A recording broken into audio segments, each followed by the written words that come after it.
This week, Doug McKee from SonicWall is with us to discuss Microsoft Patch Tuesday, which vulnerabilities really need prioritizing.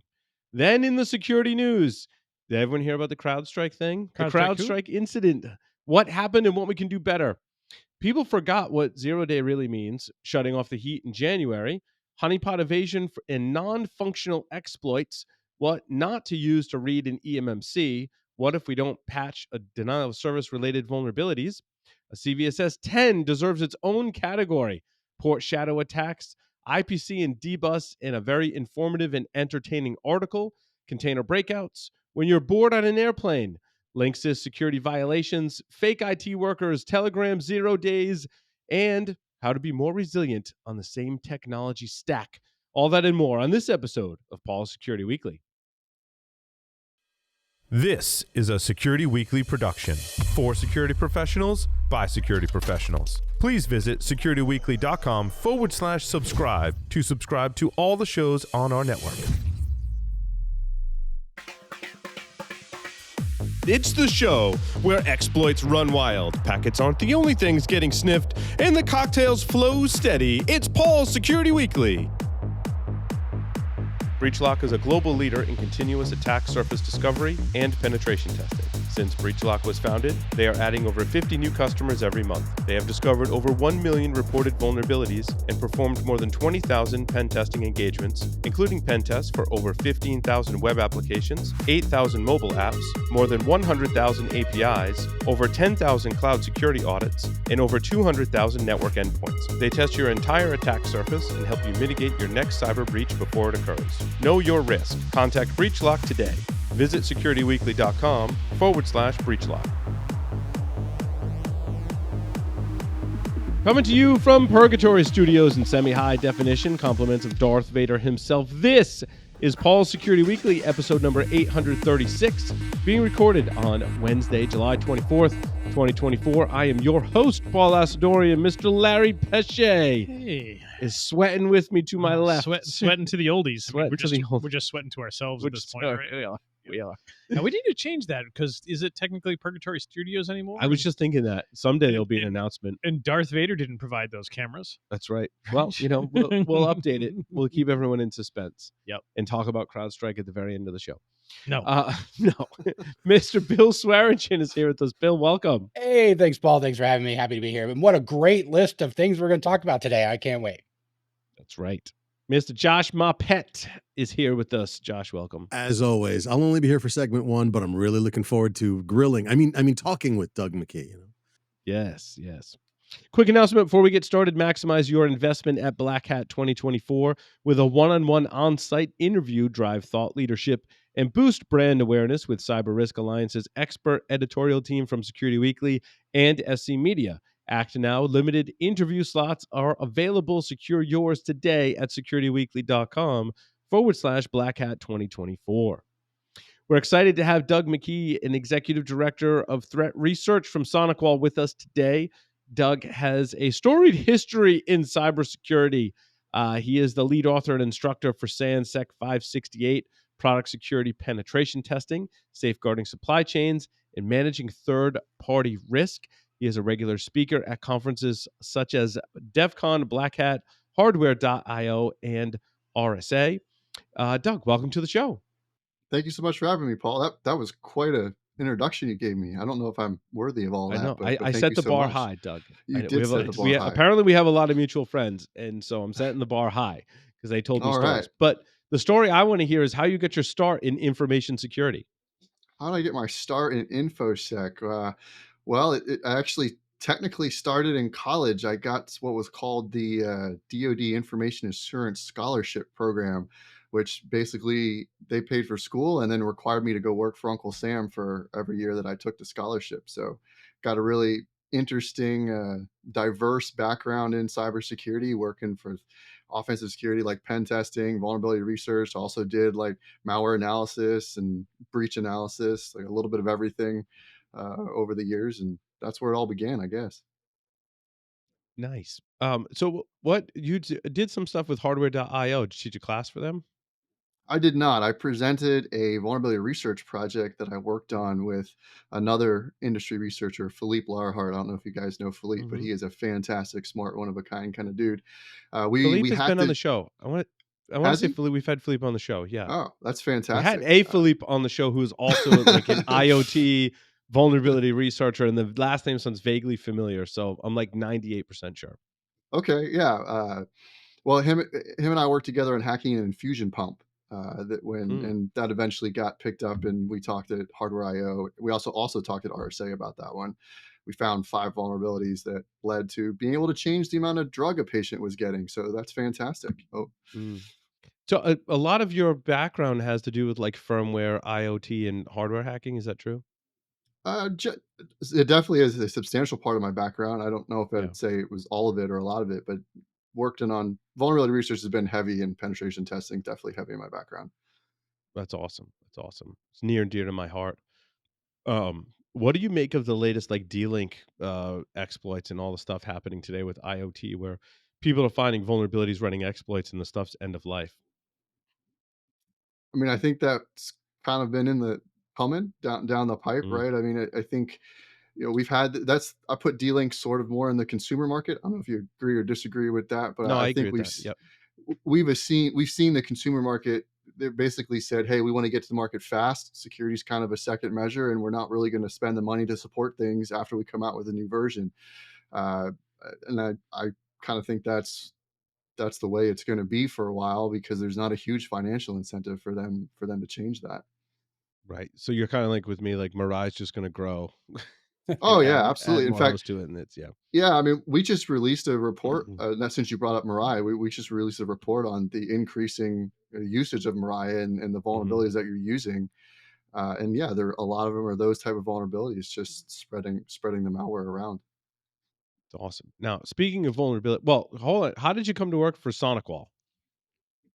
Oh man, I mean that's probably more time more time than you got, but it's just kind of unfolded, naturally over time. I worked with I worked with McKee and the guys over at McAfee, and Yep. that turned into Trellix eventually with the merger of FireEye and McAfee, and kind of went different directions from a research perspective. So was looking around for the next best thing, and I ended up here looking to help out their team here, kind of build up a research program, thought leadership, and then of course improving the content that they push out on a regular basis. Yeah, and Doug, a lot of us, I think, maybe historically speaking, put SonicWall in not necessarily the consumer like firewall router, but maybe a small business context. But that's Yeah, for not sure. necessarily true today, right? Now, Sonic Wall is going through like a huge transformation, and they've changed a lot over the last 2 years. In the last year, I think it's the last year. I'm not sure if that's 100% correct, but we've done 3 acquisitions. One of them being a company called Solutions Granite, which is now our managed security provider that we Mhm. have an offering for. We've also bought a company named Banyan, so we have a cloud security edge provider as a component as well. And of course, we have our firewall business, and we are largely a lot of our customers are small business in nature, but we also have a lot of MSPs, MSSPs, a lot of the partner community, channel first type company. So we're no longer that the Dell SonicWall days, right, where we're just producing one product. Definitely have a wide portfolio of products and evolving as the times evolve. And when did the research team start to get built out? Was that you said that was a recent thing?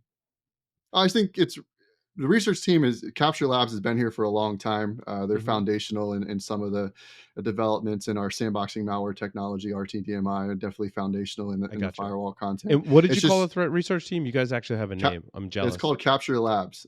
Okay, gotcha. That's what we call the threat That's research team. pretty cool. Yeah, I think it's pretty cool. Yeah, we you can look at it's blog.sonicwall.com, the threat intelligence feed. We're constantly publishing content on the research that Capture Labs is doing on a weekly basis, pushing out. We both have highly technical content, and then of course we've got more high level content as well. But yeah, it's just trying to take it to the next level, right? Like what's next as far as improving the research that we're doing, and making sure that the research is getting out there. So, Doug, one of the things that we've probably talked about for a good number of years here on the show and amongst ourselves as well is which vulnerabilities should you fix? And then there's this trend like, well, we can't fix all of them, and we definitely shouldn't fix none of them. So we need to make a decision in between. And I think historically and moving forward today, largely people aren't making all the right decisions as to which vulnerabilities to fix. And you embarked on kind of a research project to kind of highlight one of these pockets of things that I think we should pay more attention to and fix in a higher priority. Yeah, absolutely. And we decided to look specifically at Microsoft vulnerabilities over the last. We actually looked at them for quite a bit longer, but the research that we published, you're talking about, we looked at them through all of 2023.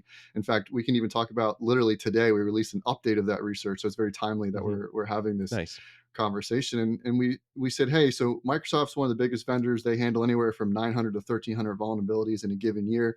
And I'll give kudos to Microsoft. I think for the amount of fire that they're under and the vulnerabilities that are discovered, I think they do a pretty good job with the Patch Tuesday and making sure that they maintain their security. But still, if it's going to be that large of a breadth of vulnerabilities and they have that large of a footprint, it's kind of prudent for us to understand, like, okay, sure, 1,300 vulnerabilities, but what are the attackers actually using?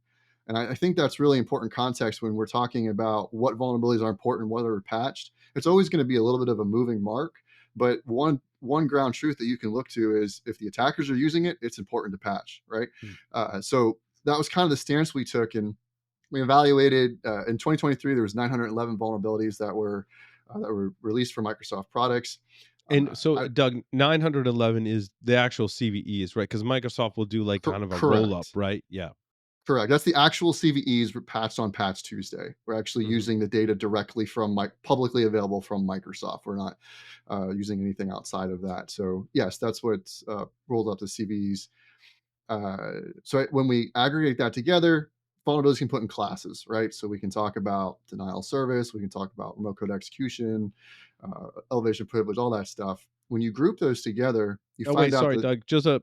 On that no, note, in 2023, Microsoft wasn't assigning a CWE to all of the CVEs that they published. They started doing that, I want to say this year. Is that correct?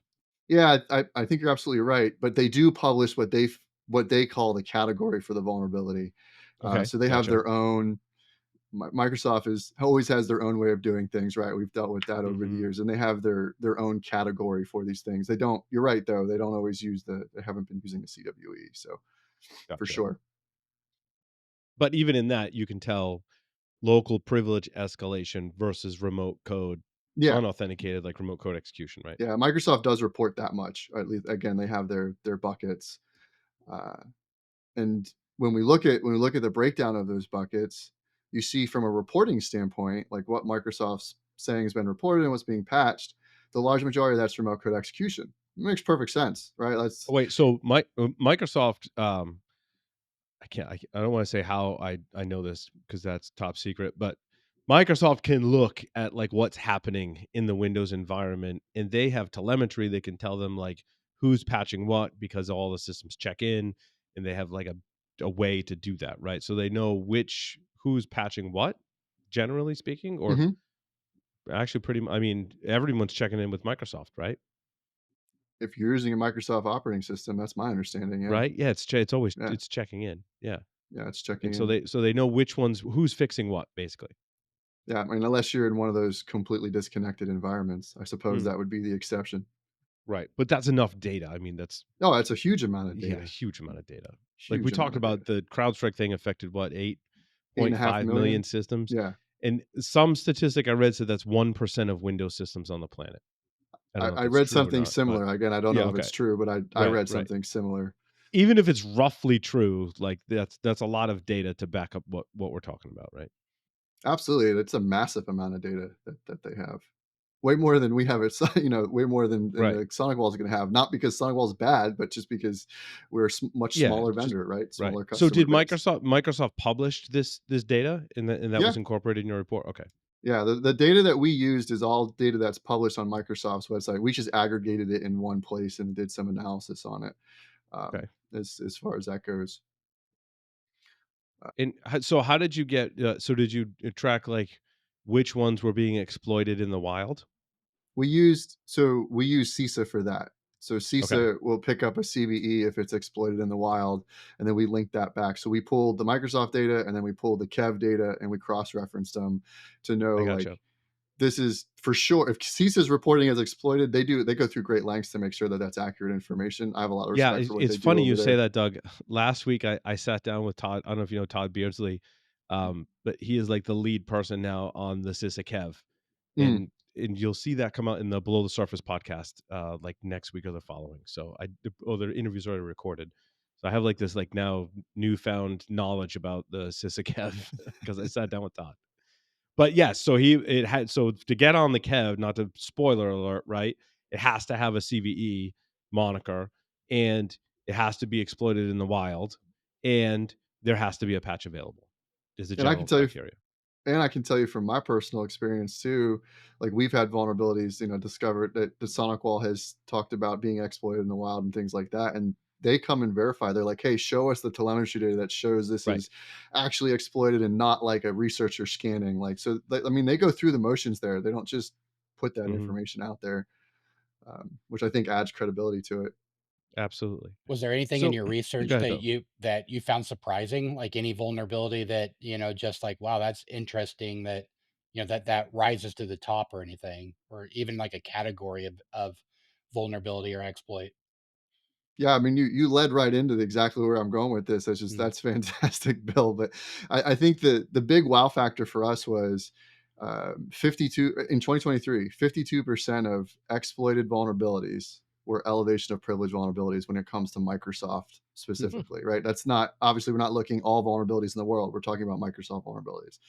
So and only 5% were remote code execution. Hmm. So to me, that was a pretty staggering statistic, especially And then compared to what's but actually reported. that's That what could you found being exploited.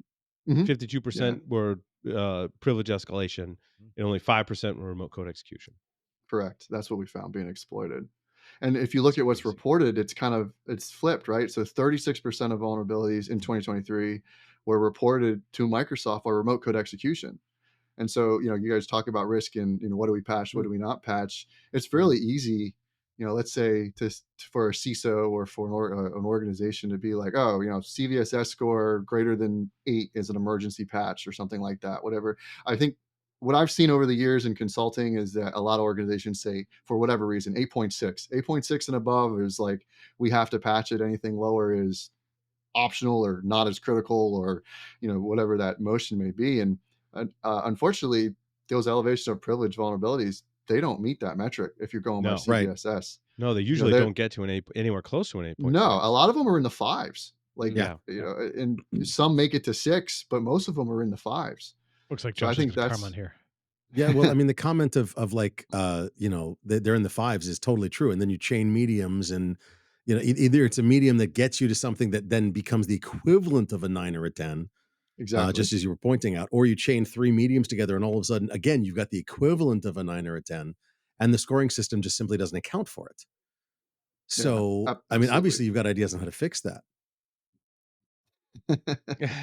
Well, I think I'm not going to say I've got ideas on how to fix all of CVSS. I think CVSS is a great metric, and I don't. I'm not one of those people that say like we should never use CVSS. I think metrics in general are useful, and they're not going to be perfect, right? They're a model.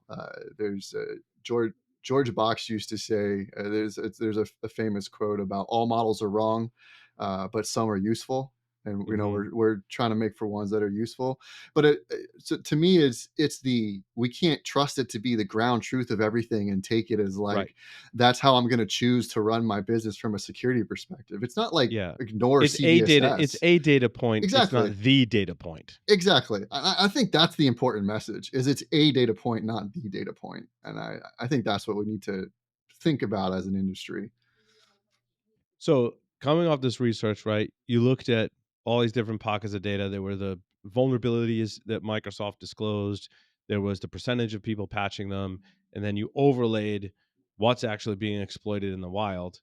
And the big takeaway is like overwhelmingly use in the wild, folks, attackers are going after local privilege escalation in Windows systems. Yeah, and the other thing is, if you want to Oh, maybe that was just 2023. We've now done the analysis on the first half of 2024, Ooh, and do tell. it's yeah, we just released this yesterday in our threat report. We put an update to this research, and it's 43% are elevation of privileges and 14% are remote code execution.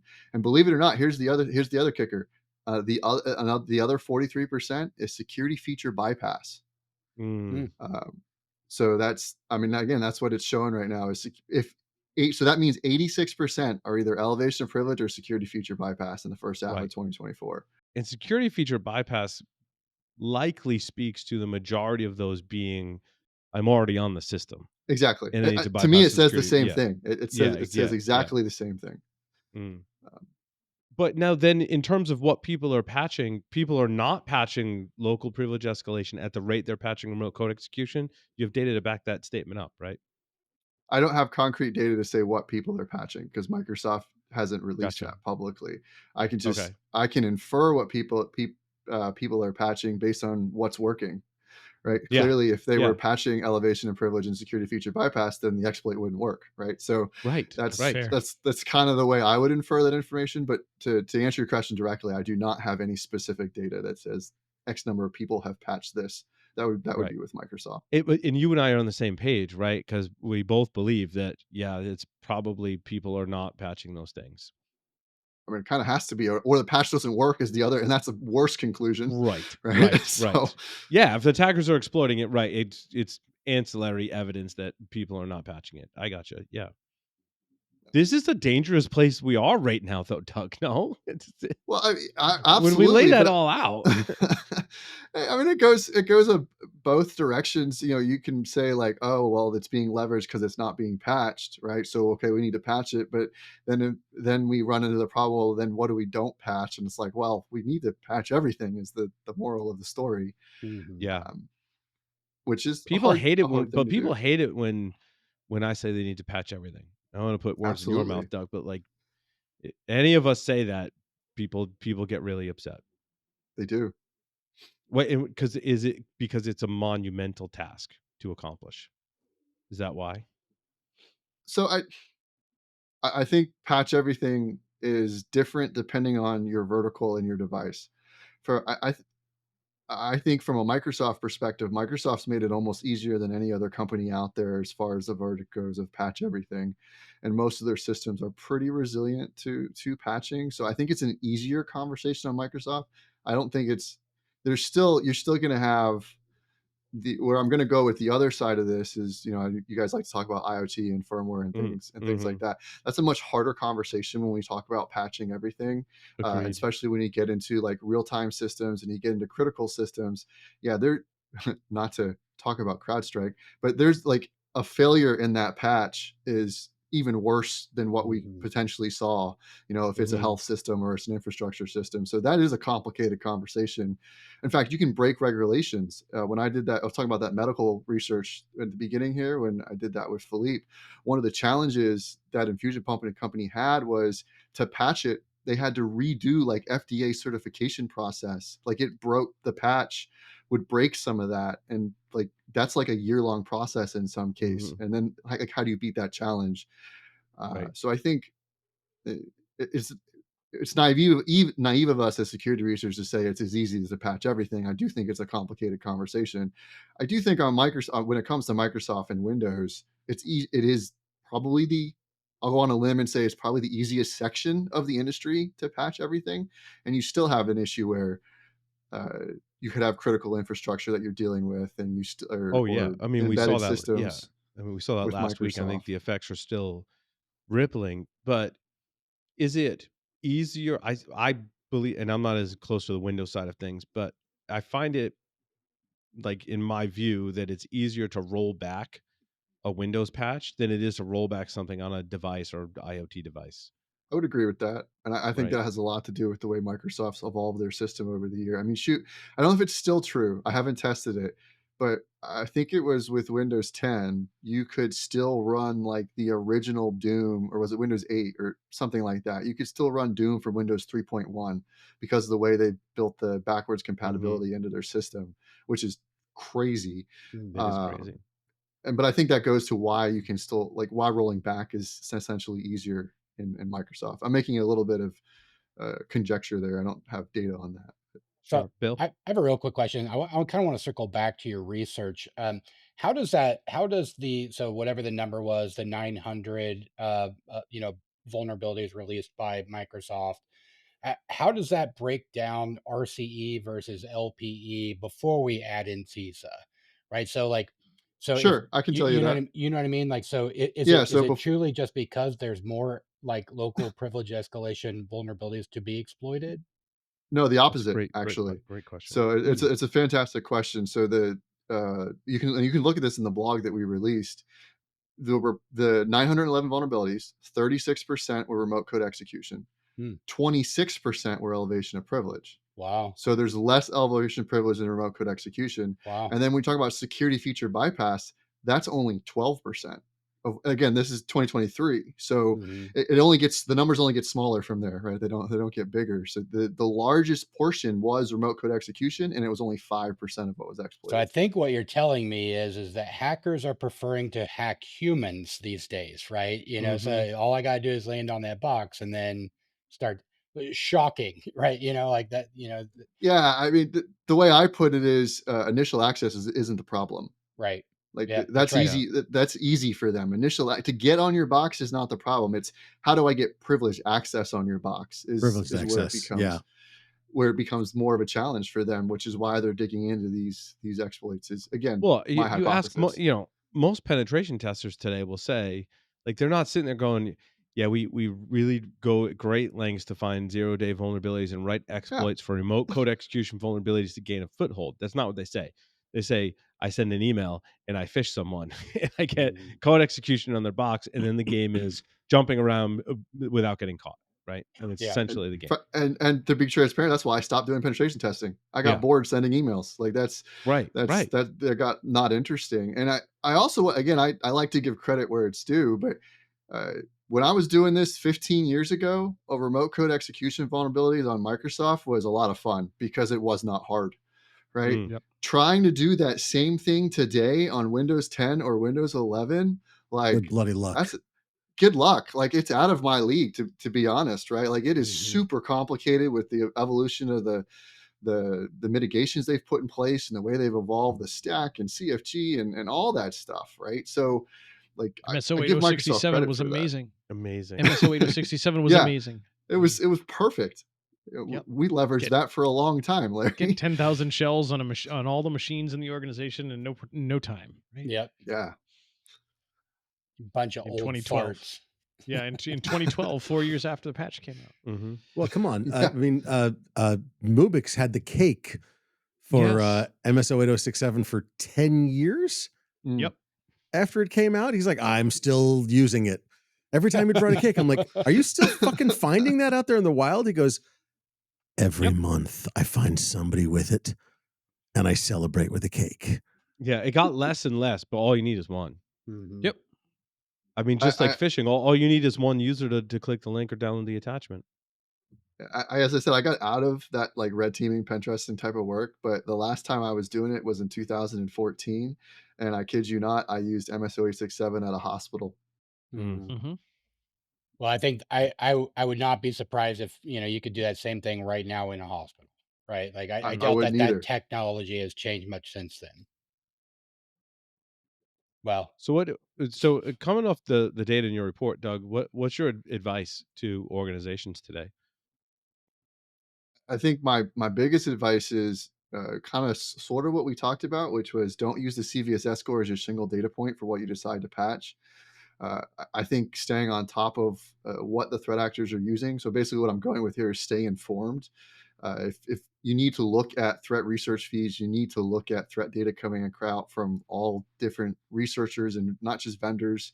I I also think it's important, and this is somewhat controversial, I suppose, but if you're part of a major if you're part of a major breach, whether it's the latest Ticketmaster breach or the latest AT&T breach or whatever you have you, I think being transparent and publishing the facts on how that happened and how they moved throughout your network, obviously sanitizing proprietary information and things like that, but you know obviously joking aside, like if they use MS0867, like you should publish that and say like this is the thing that's still being used by attackers. That's not proprietary information. And the more we can have that information out there, the more that we can be informed. So You that's my know, first recommendation. It's embarrassing though. yeah, it's It is. embarrassing, and I think Mm. that, like, I think publishing, that I think embarrassing and scary is a best way of saying that, but connecting with IC3 and giving that information, at least so that it makes it to CISA, right, it Mhm. would be good Sure. as well, right? And then you don't have to have a public blog telling people that, "Hey, I got hit with a 20-year-old, whatever," and, so, like, but yeah, I agree with that. Sorry, you had a second point and I cut you off. I apologize. Yeah. Oh no, that's perfectly fine. Yeah. I think the the other point that I would bring up is cybersecurity has got too complicated to do alone. And when you're talking to CISOs or you're talking to C-suites, to think that you can do everything internally by yourself is, I think, a bit naive as well. So I think leveraging, managed service providers, for an example, or just leveraging other auxiliary companies or services to help supplement your security is a key factor. Because we're seeing attacks around the clock, and we're seeing attackers use all different types of methodologies, like these elevation of privilege attacks, and to you need help. We all need help, right? So that's another big recommendation of mine. But don't we have EDR in our systems that should pick up on this behavior? I mean, I'm kind of like half joking there, but like obviously Well, if they're successful at the and you have an EDR, it's not catching it, right? But like is there some kind of downfall here? Are attackers just bypassing it? so I think that dives into a whole nother conversation, right? Like there's plenty of EDRs out there that would absolutely detect this stuff. But Mm. when I start talking about not doing this alone, How about is the EDR CrowdStrike? configured? Yeah, yeah. Yeah. Is your EDR configured correctly? Is Yeah. usually like Okay. when I've walked into many organizations and they're like, we've got this, they'll give me the list. These are all the security tools we have. We've got the latest and greatest. And they're literally the out of the box configuration. And half of Mhm. the security vendors they're very transparent with. They will tell you up front the out of the Mm. box configuration is not the right configuration. Like this is just Mm. how we deliver it to you. And you need to tune it. And then let's say again, EDR, it's like the noisiest thing on your network. So someone's got to listen to that, and someone's got to like pay attention to those things. So it there's Douglas, go I ahead. actually want to sort of ask you a question. You said, I go all over the place and they're out of the box configurations. Do me a favor, just off the top of your head, give me a ratio. How many, like you go to big companies or even medium-sized companies and you walk in and they're like, this is all the technology we have. And you're like, you haven't touched it, you haven't touched it, you haven't touched it.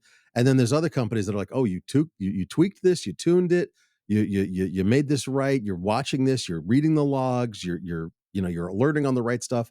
What's the ratio there? Do you know what I'm saying? Oh man, that's tough. 0 and 100. Mm. So, I'm you know, so to I'm be curious if to it's a be tool problem or a culture problem. Does that make sense? yeah, I mean, I think there's probably problems on both sides, Josh. Valid. To be fair, and your ratio also is going to depend on.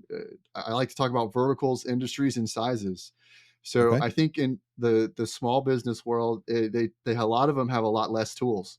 They Yeah. because they don't have as many tools.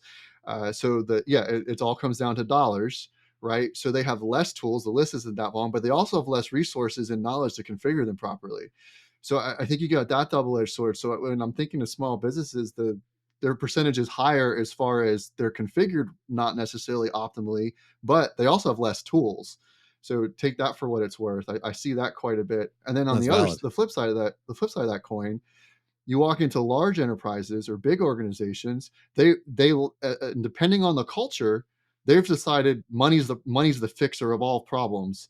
And so they've bought in every single tool and every single intelligence feed that money can buy, and they don't have the right teams in place or configurations, or they're even conflicting with one another, Oh right? God. So I've seen both sides of that coin. As far as what percentage of organizations are doing it properly, it's probably pretty low across both sides, right? It's pretty low that you walk into a place and you're like, you know what? I have no recommendations for you. This you're doing everything you should do. And I would say that's less than that's in single digits percentages. oh, damn. That's vaguely terrifying. The fact is they can throw money at a problem, but they can't throw the money at the resources to actually optimize and make the problem go away, you Yeah. know? Well, because it's always a point in time too. I mean, as soon as you're done, if you think you've patched everything or configured everything properly, tomorrow there's a new technique and you got to go do it again, Yep. right? Well, You got to go that's change, apply a new patch or change some new configuration, and then you have to test all of that too. and that's why I've kind of changed my tune here a little bit and have been like, you know what? Don't try to do this alone. Like you need Mm, help. You need managed services. You need EDR is great. How about MDR? Let's talk about MDR, right? Instead of EDR, and what other companies can help you. One of the things that I really like that our SonicWall MSP service does for their clients is they have an every 2 week report card that goes out, and it simply says like, due to the changes in your environment, this is how you're doing in all of these categories. They're monitoring those configuration changes. If the managed service is not doing anything else for you, just that awareness of, hey, something changed. Did you realize that your security posture is now also changed? Like that's hugely helpful. I think having that expertise and help outside of your organization provides a really good, unique perspective. Yeah, so a lot of my customers fit in that category. So the small and medium sized businesses, and I think the biggest piece of advice that I could give, I completely agree with your recommendations there. But often what I find when I jump in there is that they think that they're managed service provider, like the person that's setting up the printers and the accounts and the email boxes is also mm, providing that security as well.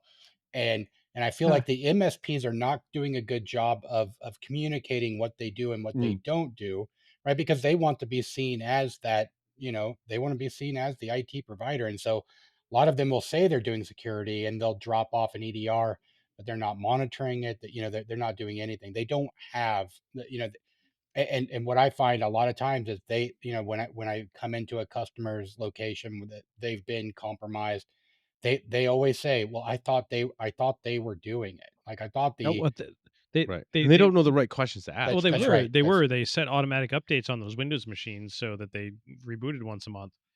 That's yeah. yeah. And Yeah, but but the customers probably complained and were like, "Hey, you're applying patches too often. I have to reboot too often." So they probably adjusted it so that it's Yep. not being applied as But often. I think the other point I Oh, was getting to was Bill said that they bring in an EDR and they're not monitoring it. They bring in an EDR? yeah. Well, Yeah. Wow, I actually, want to talk to these Well, people. yeah, well, the except for MSPs want that because it's Southwest. more money. Is Yeah, but it's that's right. the Except for MSPs want that Southwest. because you pay them more money to have an EDR in your in your contract. Which Yeah, is, I mean, but also like, there's nothing wrong with that, That's right? right. In yeah. my opinion, I think that's a great service you're providing to the customers. Absolutely. I can get you actually guys made me think of something else in this, Josh, to your question about how things are configured. uh, I I held a birds of a feather session at RSA, which, if you don't know what that means, is I didn't give a presentation. Like it was a conversation in the room. I just kind of facilitated the Roundtable. Yeah. conversation, roundtable type thing. Yeah, and the topic was why enterprise level attacks are happening in small businesses, and we had a Because lot they're of easy. people. Yeah, well, yes. Well, the other half of that was what did we do about it? Was Ah, the other half of that conversation, and I was blown away by the attendance. Like we had overflowing room of people, and I actually had a hard time like getting people to like, okay, no, I need to give this person a turn to talk. Like like Mm, going around. I'll tell you real quick two takeaways from that I thought were astounding, and I'll tell the please. first one blew me away, and this was more than one person that said this. So there were several people in the room that had different either consulting firms or MSP type things, and one gentleman stood up and said, "We've polled our customer base, and we have over 1,000 customers, and 35% of their customer base said that they checked their alerts one time or less a month." God. mm. So we talk about alert fatigue. That's not alert fatigue. Like there's It's no quite the fatigue if you're not opposite. checking. Yeah, it's quite the opposite. I had never heard that in my entire career And of can you somebody imagine checking. how many alerts they had when No, they I checked don't. once a month? Yeah. That gives me That nightmares. I don't want to yeah. imagine that later. 9.8 million alerts. Yeah. Oh fuck, Mark is red. Yeah. Mark False all But is I red. think positive. yeah, I think that kind of goes to your point about like what there's oh, we have automatic patching turned on, check, or like, what is the MSP bill? What is the MSP providing or Mhm. or doing? Like, I So couldn't we've got believe that statistic. thank you. This is fascinating, by the way. And well, what was the other takeaway? I'm sorry, you had two takeaways. Oh, we can come back to it, but the other takeaway, and I think this is much well known, but I just think it relevant to the conversation, is almost unanimously in the room. It was like, yeah, the biggest problem is cybersecurity needs to be a C-suite issue, Yeah, and for sure. there's this huge challenge of getting a recognition from the executive level of cybersecurity does affect the ROI in your business, and Yep. therefore you need to put the right attention. Whether that attention, yes, oftentimes it's dollars, but sometimes it's simply just resources and strategy and vision and all that fun stuff. And that was another large part of the conversation. That one was not as surprising to me as the first one, but it is still very relevant. So I think that I'm going to do a minor rant. Both of those are valid, and we have to force companies to do it. Whether it's from C-suite, hey, you're going to lose money if you don't do cybersecurity, or compliance says we have to do these things, but we effectively have gotten to the point where executives are jaded. They don't. We're not going to scare them. We're not going to. Oh, look. I'm going to get hacked. What's the percentage of chance that I'm going to get hacked this year? I don't know. Then I don't care. And that's the Yeah. answer I've got. Literally word for word, that's the answer I've No, gotten. I've got the same thing, and I think there's two. Well, there's a problem and there's a slight solution there. And I think one problem is a lot of guys like us on the call is it takes it's a different language to speak, right? Someone with an MBA out of Harvard running a company and someone with some degree or experience in cybersecurity, they don't speak the same language. And so, like, how do we bridge that gap to make sure that we're understanding the same thing? uh, and it just taking one small step in the right direction. One of the things that I just implemented at SonicWall in our latest threat report is we've changed our metrics to be able to understand what we call hours under attacks. Mhm. And then we've taken the hour under attack and converted it to potential revenue at risk. And so in the Oh, first I five like months, that. yeah, so the first 5 months, in 5 months, we've calculated that the average, if you're a SonicWall customer, your average revenue at risk was 12.6%. And so now, if you take your revenue, let's say you're a $10 million company, that's $1.26 million at risk in the first 5 months. You calculate that over a year, that's almost 30%, right? Or $3 million that's potentially at risk. So the concept there is to give you a tool, as you were saying, Josh, to talk to the C level.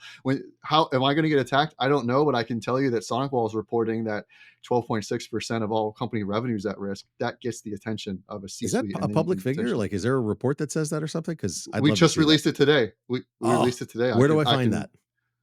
It's on sonicwall.com, of course, or it's all over social media right now. But look for the mid-year SonicWall threat report, and it's the very So first so thing you'll see at the top. so as the CEO, and you give me that number, what do I do? Like, so what is like, what's the answer to the question? Well, how do I lower that?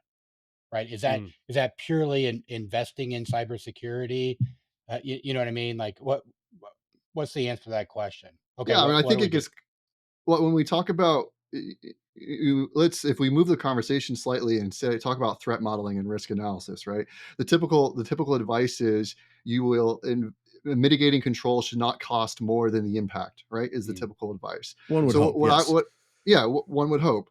So then my question would to the CISO or C-suite or whatever the company would be is, okay, what's 30% of our revenue, right? mhm. Are we investing less than 30% of our revenue into cybersecurity? Probably, right? So Normally how it's much four more to does it six need? percent, 4 to Right. 8%. I mean, Yeah. that's It's Mm. really low, right? So my point is we can spend a little bit more, or there's what am I trying to say here? There's metrics to show that it's okay to spend a little bit more because our ROI is still the same. We're not protecting ourselves at a greater than risk than we have. I don't know if I articulated that very well, Yeah, but no, that's I get actually it. really, that's really what well I'm trying to said. get at.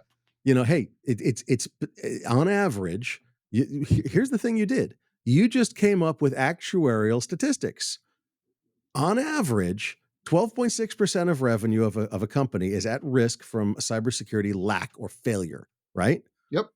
If you spend 6%, I'm just taking a number, of your revenue on cybersecurity to protect that 12.6%, you're spending less. Mhm. Right. Again, the mitigating control, you still have an ROI because your return on investment is that other 6%, right? Hypothetically. So So that's my this makes total recommendation on sense how to to me. talk. And that's the economic argument. Then there's the compliance argument, which that's where I Sure. live these days. You take the compliance argument and the economic argument, put them together. It's a pretty powerful argument that we better do something, jackass. Like, hey CEO, knock knock knock. We got to do something about this, or we're going to lose money. It's a dollar value. And on the compliance argument, it's contracts we're not going to get. On the dollar argument, it's dollars we're going to lose. Yeah, and my other argument on top of it is our calculation is purely based on downtime. It's not based on if we actually get breached and there's a ransomware attack. Mm, What does it cost to bring in an IR agency? What does it do mhm. to our public image? I'm not calculating any of that. I'm literally talking about if you You're can't function the for an hour, what it lowest, costs. yeah, We're the the lowest lowest we can. possible. You're doing best case scenario. Yeah, Best case scenario, you're losing 12.6% in 5 months. Best case scenario. Fascinating. Yeah. that and I will say, based on my experience, I mean that's low, right? I mean you are, That's the Yeah, that's point. the Is it that's, is yeah, that's the but, like right, right, right. we're. It's a I'm not conservative trying. estimate. It's a right, intentionally a conservative estimate, Mhm. right? Because even at a conservative estimate, as you pointed out, you're spending 6%, and we're telling you in 5 months it's 12.6% is a potential loss, right. What and what that's gets me though conservative. is what gets me is a lot of organizations, I'm generalizing here, but they don't protect their even if they're only investing a smaller amount in cybersecurity than they should, they're not doing anything to increase that and protect their investments, right? So their investment in cybersecurity, taking care of remote code execution, patching as best we can. We've got some EDR and some other tools, but what happens when attackers circumvent all that?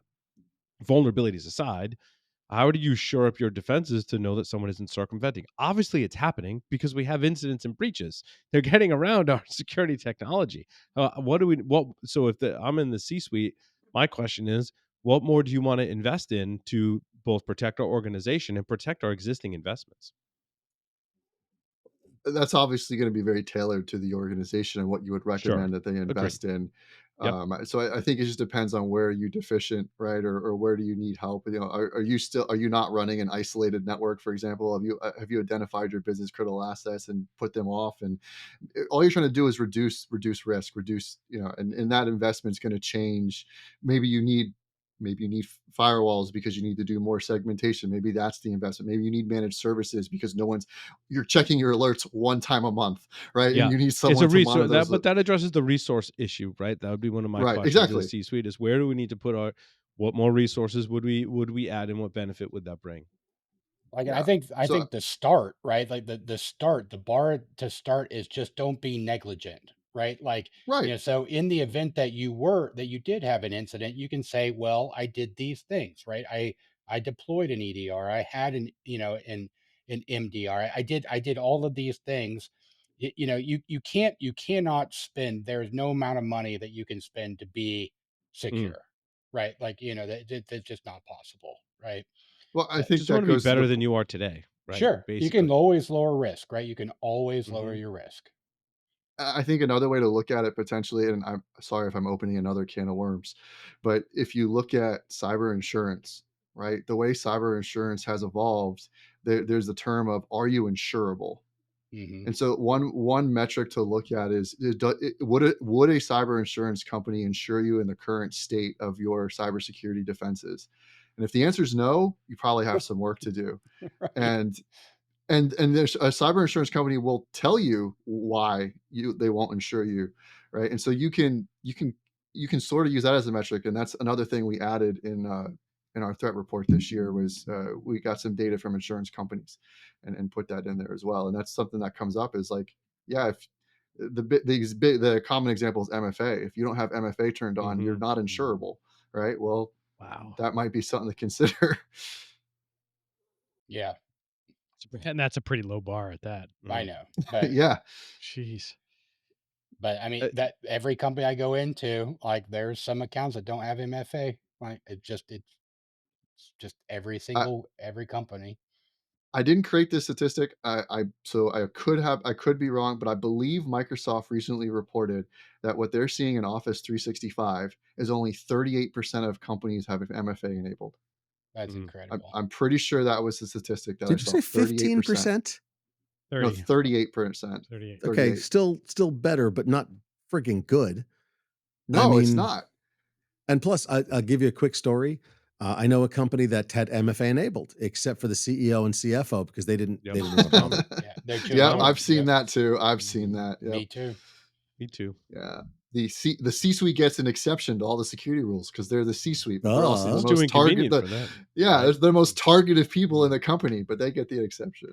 Like, Mhm. like back in the day when I was working in healthcare, like the Mhm. doctors wanted an exception to all these security rules. Like, Oh yeah. no, those rules are there to protect the stuff You you do the most. right. I just dealt with a Uh, healthcare system that the doctor's like, we don't want to actually be fish tested, and we don't want to have to log into our iPads.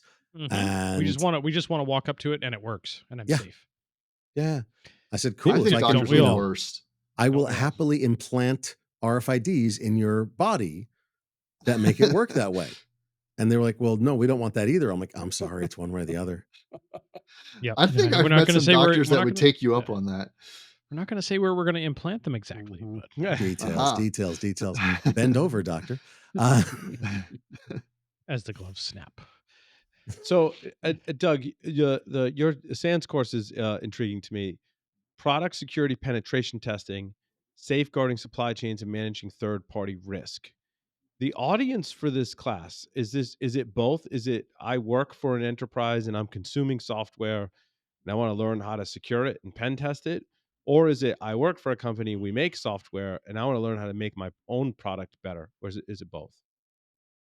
Well, I'm always going to argue my class is suited for everybody, but Yeah, I I would agree. say You the should, as you should.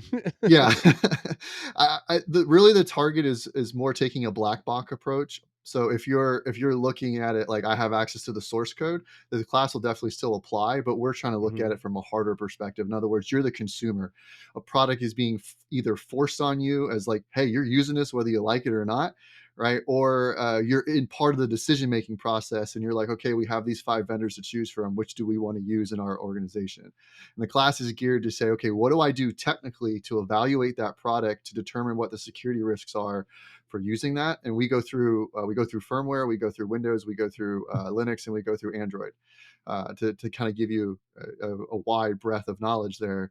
And then we talk heavily about threat modeling and risk analysis with the idea that when you get done, you should be able to say, okay, sir, we can, if we're forced to use this, these are the controls we need to implement to use it in the best possible manner. Or between A, B, and C software, I recommend we go with B because of these things that we found during our assessment. You struck a chord with me with Android's an interesting beast, right? Because Very it's in places we don't expect. And I find the supply chain for that in many like cheaper devices that you buy on Amazon or from AliExpress to be, let's just say, totally borked and questionable at best. questionable at best. But it also it's a lot of work to validate that. Yeah. Like I still haven't done the work. I bought this little tiny purple Android phone from AliExpress, and everyone's kind of like waiting on me to evaluate the security of it. And I'm like, well, it's a lot of work. Like I gotta figure out how to root the thing. Like I can't figure out how to root the thing, and XDA Forms hasn't figured out how to root the thing. So I'm like, well, my chances of rooting the thing on my own is probably many hours worth of work, right? Yeah. So like how do I evaluate the security? So what kind of things you do for Android? I'm curious, just because it's like a pet project of mine.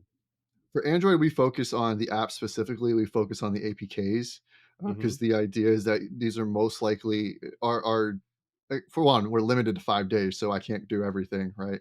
And the other aspect is probably the biggest use case is kind of BYOD. People are bringing their Android devices or Android Yes. phones to work, and you want to install something like Dropbox or OneNote or something to that effect, or you want to use Zoom or you want to use Microsoft Teams.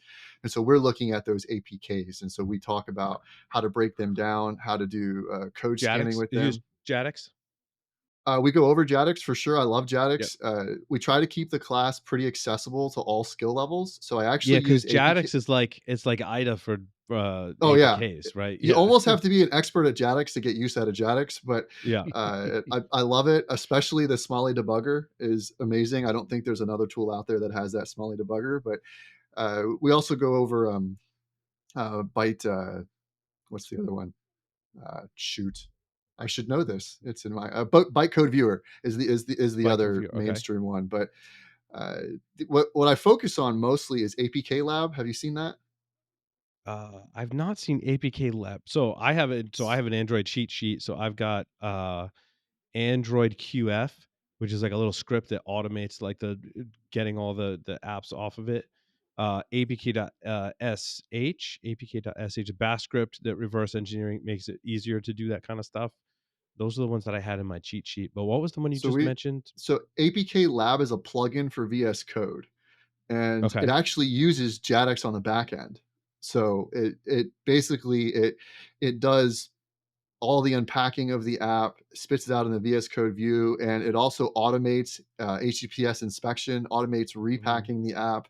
It has Cork integrated. I don't know if you're familiar with Cork, but it's an Android malware scanning engine. So it kind of Yeah, it yeah, kind yeah. of takes a lot of these tools and puts them in an automated fashion in Visual Studio Code. And so if you're not like the power user of these tools, it's awesome. And so we use that a lot in the class, and we run like the Cork reports, and we talk about how to dive in JADX and how to like to verify whether it's an issue or not. And we talk about how to pack it for HTTPS inspection and view encrypted traffic, that type Oh, of thing. so here's what I do is I'll just take a snapshot of that Android phone. I'll send it to you, and then you just have all your students analyze it as part of the class. Right. We'll just Something like crowdsource that. it. Yeah. Yeah. Yeah. We'll just crowdsource it. I like that plan. It's great. It's great. There are a lot of shady Android devices out there, There though. are. No. Oh yeah, Android TV. Yeah. Yeah. Uh-huh. So I like just putting Lineage OS on it just to wipe out any previous version of Android, because usually, like if it's manufactured in China and the supply chain of that Android is questionable. I don't know. Sometimes it's not even like the end supplier that's the bad actor. It's a few steps prior in the supply chain that they're inserting stuff, hoping that that manufacturer will just push it out. Yeah, absolutely. At that point, you as the end supplier, you have to care about security, but they don't. They just want to be on Amazon. When someone searches for something, I want to be first, and I want to be the cheapest, and I want to make up in volume, right? Yep. Yep. Awesome. What kind of things you go through in firmware? Are you using Emba? Emba's kind of hard to do in a class though, because it's a huge lift. Exactly. So I actually plan to update the class to use Emba. I'm not using Mhm. it in class. We're sticking with Binwalk right now. Sure. And Is that kind the of going fork through of Binwalk? Someone's maintaining a fork of Binwalk because they are. Greg Yeah, it's Hefner the like fork. they abandoned when they got bought by Microsoft. They abandoned it, right? So it's And then Yep. someone yeah, is then they've been maintaining doing. the fork. I trust that person. I don't know why, but like I trust that person because I haven't been backdoored yet. But I'm like, oh, someone That you forked know it, of. right? Hmm. And I actually traced it back. I was like, oh, I'm actually using a fork when I install Yeah. it, like in Arch Linux or whatever. That's the default. Yeah, it is. I think it's the default. I think the fork's now the default in Ubuntu too, if I'm not mistaken. That's Uh, crazy. I like how we all but just yeah, trust people on the internet. It's like, yeah, it's Yeah. fine. Yeah, that's they're fine. fine. It's It's all fine. just a bunch of hackers. So what's the big deal? It's Yeah. not like they're a fake worker from North Korea or anything. I mean, come on. Right. But Unblob is also great. I actually have better luck with Unblob oftentimes. When Binwalk fails, Really? I'll go to Unblob. Yeah. In Unblob, you can deploy as a Docker container. Oh, I Because have to its take a look at dependencies that. are I haven't. its dependencies are a nightmare. But Unblob is what Emba uses. So then I just get Okay. really lazy. I'm like, well, rather than maintain all these tools, like the Emma folks have already done all this, and they have a Exactly. lot of the decryption tools already in there. I'm like, Yep. oh, I'm just stuffing it through Emma Emba. to I've save got myself a some I've got time. a Dell 710 sitting over here with 128 gigs of memory, Oh and I yeah, just have Emba spun up on that. So if I oh just yeah, toss it over there, you go at it. You know what I mean? right. Like Even sometimes it takes days, and you're like, whatever, like it just keep doesn't Yep. going. matter. That's just keep chugging. I can't do that in class though. So I Right, that's plan the to. hard part. I think I'm gonna like run it, like have reports of Emba, and then show the reports in class and talk about how to run it, and then have students parse through the reports. But I haven't done that yet. So in the Yeah, future editions. Very nice. and then of course emulation is horrible. Oh God, don't get me Oh my started. Oh my gosh. god, you want that? I mean, I want that, but I'm like, to emulate this firmware is going to take me a month. Yep. We've had folks on the show. We had the what was his name? Uh Was it And it'll be Sumil? obsolete in 2 weeks, the firmware, you know, Sumil like did it was like RMX or the big project where he does emulation. I can't think of the name off the top of my head because he changed the name of it, but Hmm. it's a firmware emulator. And he was like, yeah, if it's new firmware and it hasn't been emulated before, it's like it could literally take you like a month. And he's like, that's Yeah. someone that like knows what they're doing and have done it before. And does it full time and Yeah. spends 40 hours a week on it. 40, 60 Right. hours a week on it. Yeah. Awesome. Anything else you want to plug in your class? I think the other thing I think that we do that's really cool, that's unique, that I don't think you find anywhere else is we reverse engineer proprietary protocols, and Nice. I provide a methodology on how to do that and kind of repeatable steps. And we spend a whole day on, okay, you have this thing that came across in Wireshark, and Wireshark says it's a TCP packet. Now what? You know, Mhm. so we spend a lot of time on that. Yeah. It's fun. It's a fun class. It I definitely is think a fun you're class. I think you're on mute, Josh. I think you He were is. talking. He has no- sorry, he has- yeah, he no, has- no, it's okay. he has Different he has story. nothing Oh, important to okay. say. Not like I ever have anything important to say, right, Larry? Right. Right. I mean, what? So Doug, we just have 5 questions left for you. Are you ready to play 5 questions with Security Weekly? Why not? Let's do it. 3 words to describe yourself. Man, uh, That's Okay, one. that's one. hacker, hacker, Christian, and uh, leader. How about that? Bravo. If you were a serial killer, what would be your weapon of choice? I'm big into shooting, so I probably would either stick with that or my bow. So crossbow or a handgun is probably where you'd see me at. See, I was thinking you're going to be the DC sniper Mhm. hiding out in the back of the trunk of the car, but Yeah. I got one. It's I just like me. that too, but It's just me being old, I guess. If you were to write a book about yourself, what would the title be? man, these are like big tech company interview questions. I wasn't prepared for They that. are, you know, There's a whole course on Udemy about preparing for this interview. right. We should put one out there. That'd be hilarious. So, what would the title of my book be if I was to write it? Yeah. Yeah. If you wrote a book about yourself. I wrote a book about myself. Fail harder. How about that? Oh, wow. All right. Doug, what is Lessons learned from Go ahead. failure. Doug, what is your favorite hacker movie? And this one's the most important question. No pressure or anything. I mean, hackers is definitely got to be. I mean, it's hard to displace hackers. I mean, swordfish is cool, sneakers is good. I mean, but I think hackers has got to be it still. See, there's no right or wrong answers, but that's the right answer. Yeah, that's right. Choose 2 celebrities to be your parents. Alive, dead, fictional, or otherwise. Okay, well, I'm a little bit of a disadvantage was here gonna- because I'm terrible. Like I don't do pop culture, so there's There's Oh, probably that's a pop fine. whole. It can culture. be any. It can be any So, fictional We've had people character pick from George Washington and anything. Lady Ada and Yeah. whatever. Anybody can be a celebrity in your own mind. Right. So, like, Oh my man, mom and dad, they're celebrities in my own mind. There's no wrong answer here. well, I mean, I guess if you get too philosophical about it, I wouldn't be who I am if I wasn't for my own mom and dad. So, like, not having them as parents I wouldn't be the same person. So, I think those are pretty important to be my parents. But to try to not to circumvent the question completely, um, I think it would be. I think. Oh my goodness, this is challenging. It's not meant to be an intellectual exercise. It's okay. It sounds that way. Yeah, Doug, I like think Ben most people Ben- say Angelina Jolie for their mom for whatever reason. I It's still actually haven't true. fully. Yeah, we have to do a I full don't study think to I could understand that. answer that way, but I Ben, was thinking answer. Ben Franklin would be cool Oh. since you said we could go back in history. I think Ben Franklin would Absolutely. be a cool one. Mom's a little bit more complicated. I'm not sure who I would pick for that. So Well, we how said about parents, so we're not. It's 2024. there we go. Yep, There you we're, go.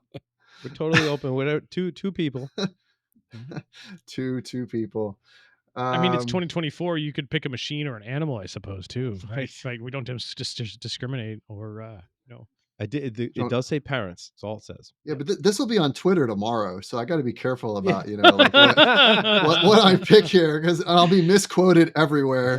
Right next to Sonic Wall, it's going to be Doug picks a cat to be his parent. Yeah. And Doug it's gonna picks be like, Benjamin Franklin and Great. Jesus as his parents. yeah, like Ben there's Franklin a and little bit of Garfield. thought. Great answer. Great answer. a little bit of thought that has to go into it here. How about Serena Williams? All right, going awesome. on the That's other cool. side.